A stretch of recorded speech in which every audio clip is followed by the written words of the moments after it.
Hey there, welcome to the channel. This is the first of many videos showcasing my 2018 Fatbob build. Stay tuned for the engine teardown in a later video, but for now in this, I'm going to mock fit the new handlebars and risers. I'm doing this first so I can measure the new brake and clutch lines and order them. Later on, I'll fit the RWD adjustable rear shock absorber.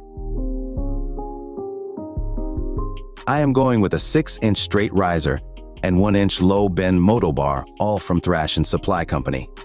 Risers are paired with some heavy-duty alloy art polyurethane riser bushings. In addition to that, I will also be converting the stock speedo gauge to the new Koso D2 digital gauge. I have never fitted or seen one of these guys yet, so I'll be learning about them as I go. But essentially, they are designed to be a plug-and-play unit, mimicking the new street bob and breakout gauge for the new line of current M8 Softail. The bike has already had a Stage 1 package thrown at it with the Vance and Heinz Comp Series full system, S&S Stealth Stinger heavy breather, and a simple flash tune. Additionally, I've also converted the foot controls to mids using stock Harley hardware from a street bob, the low-profile primary cover, chain drive conversion, and a Saddlemen square body seat.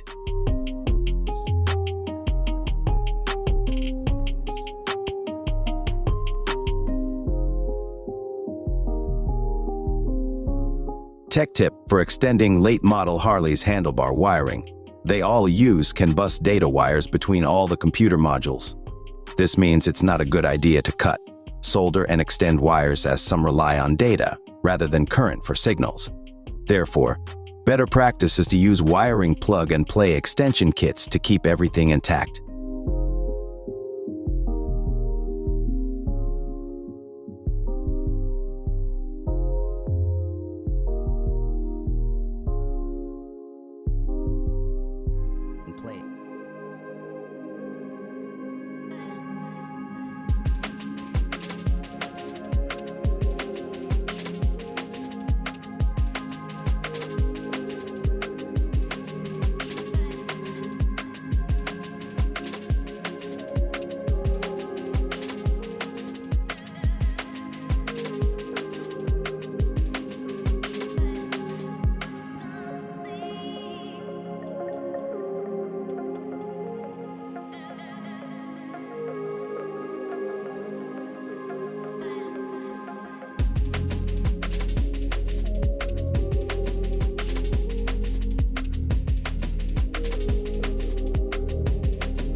So looking at the new setup with the clutch and brake perches fitted, it looks like I'm going to get away with the brake hose.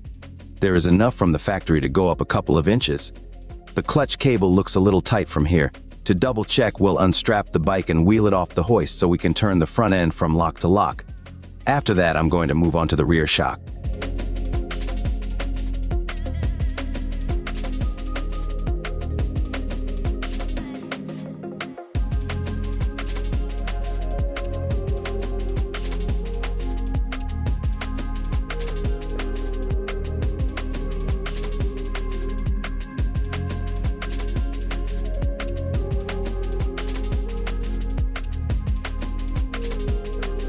So that all went pretty well. Looks like I'm going to have to add 2 inches to the clutch cable, but the brake hose is perfect.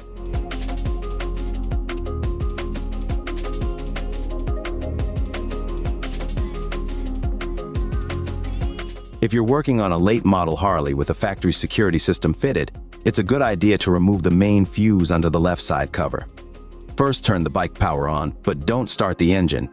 Then simply pull the fuse out. Now, the 12-volt power is killed and safe to work on.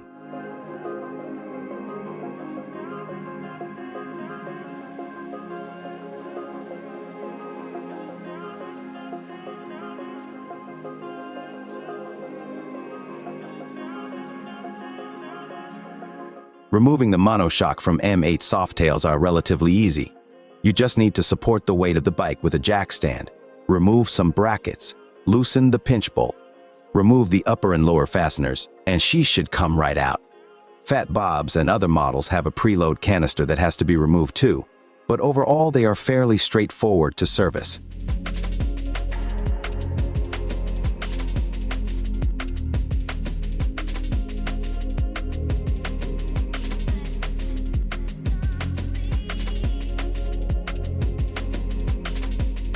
I apologize for some missing footage. The GoPro battery ran dead on me.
The rear shock went in nice and easy.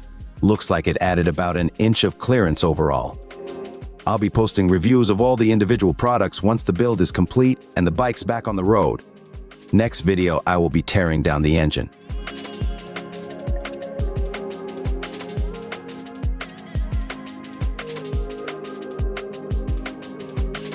Thanks for watching, guys. Stay tuned to see how the build turns out. I'd appreciate it if you like and subscribe to help grow the channel. Ride safe and keep going.